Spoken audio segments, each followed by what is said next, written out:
They won't mention this during a typical doctor's appointment, but let me be straightforward with you. If you've stopped masturbating as you've gotten older, your body may already be showing signs of decline, and you might not even realize it. This isn't some taboo topic or a locker room joke. It's a real, science-backed physiological truth. Ignoring it can have serious consequences, not only for your sexual health but also for your mind, heart, sleep quality, immune system, and even your sense of identity.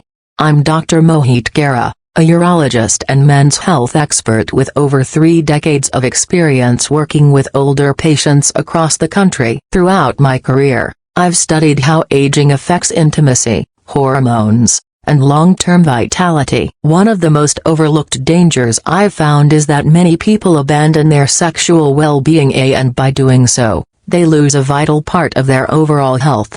What most don't realize is that masturbation isn't just a youthful habit. It's actually a natural tool your body uses to balance hormones, improve brain function, protect the prostate, and help fight off mood disorders like depression. When you stop or never start, the effects can be far more significant than you'd expect. In the next few minutes, I'll explain what happens inside your body when you stop masturbating later in life. What I'm about to share may completely shift the way you think about your health, your energy, and your self-connection. If you're serious about maintaining your vitality, sharpness, and independence as you age, subscribe and enable notifications so you never miss practical advice tailored for you. And if this topic resonates, type 1 in the comments. Your engagement helps shape meaningful discussions that truly serve your health. Let's begin with the first and often most underestimated effect: how giving up self-stimulation affects your prostate and urinary system.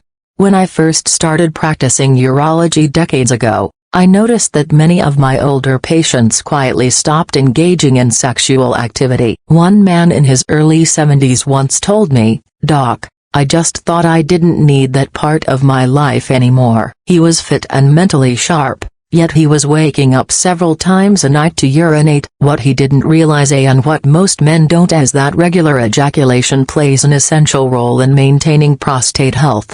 The prostate isn't a passive organ. It actively produces fluid, expands, and contracts. Without stimulation, its fluid can stagnate, leading to inflammation, swelling, and pressure that disrupt urination and even sexual performance. You might notice a weaker stream, frequent urges, or a sense of fullness that never quite goes away. These are not minor annoyances, they are warning signs. When the prostate remains congested for too long, it can lead to benign prostatic hyperplasia, BPH, which affects nearly half of men over 60. If left unmanaged, it can cause urinary retention, infections, and even require surgery. Regular ejaculation helps flush out old fluid, reducing stagnation and inflammation. Research even shows that men who ejaculate frequently are at a lower risk for prostate cancer. This isn't about obsession or fantasy, it's about basic biological function. When you stop,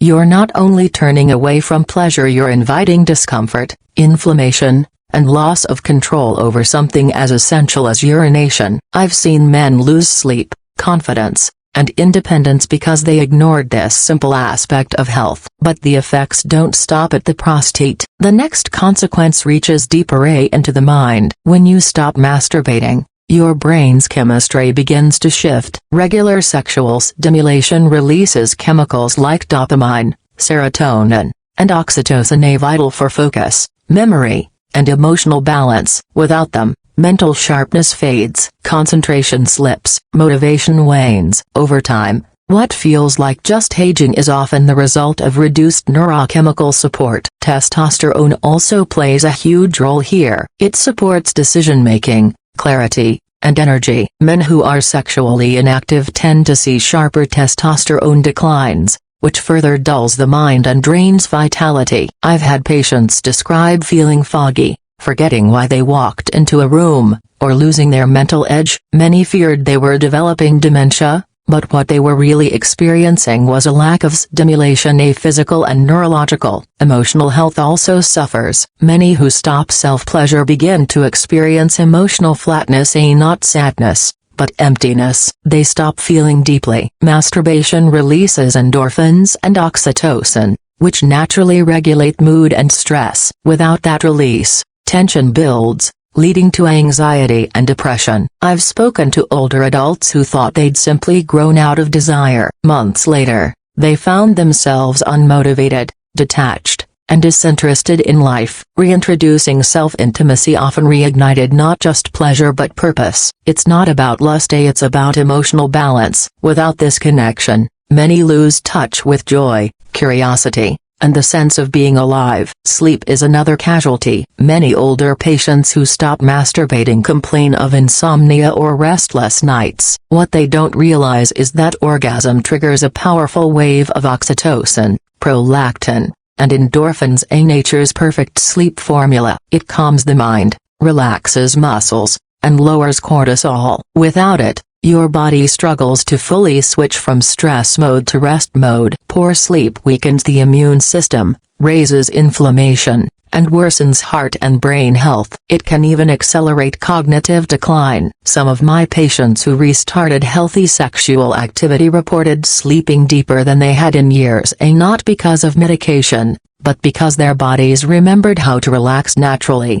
Then there's the pelvic floor, a foundation for core strength, bladder control, and sexual health. During arousal and orgasm, these muscles contract rhythmically, improving blood flow and nerve response. Without regular use, they weaken. The result: leakage, poor circulation, and reduced control. For many, this is the difference between confidence and daily frustration. What's most overlooked, though, is how sexual inactivity can weaken your immune system. During orgasm, your body produces immunoglobulin A, IG, a powerful antibody that defends against infections. Regular stimulation also reduces stress hormones and inflammation. When you stop, your immune response drops, and illnesses last longer or hit harder. And finally, perhaps the deepest consequence of all, losing touch with your own body. Many people who stop self-touch describe feeling detached from themselves, as if their body no longer belongs to them. It's not just a physical loss, it's emotional and spiritual. Touch reminds your body that it's still alive,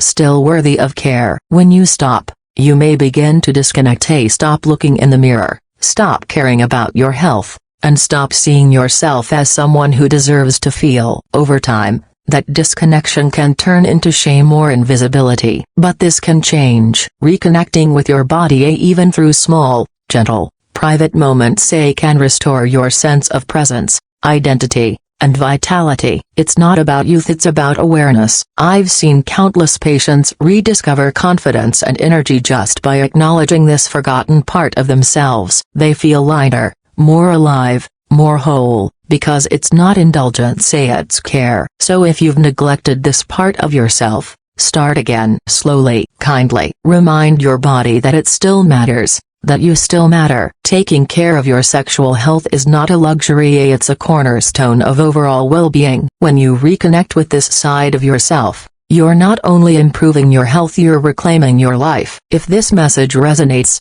share it. Someone you know might need to hear it. Leave your thoughts below. Your story might give someone else the courage to rediscover their own strength.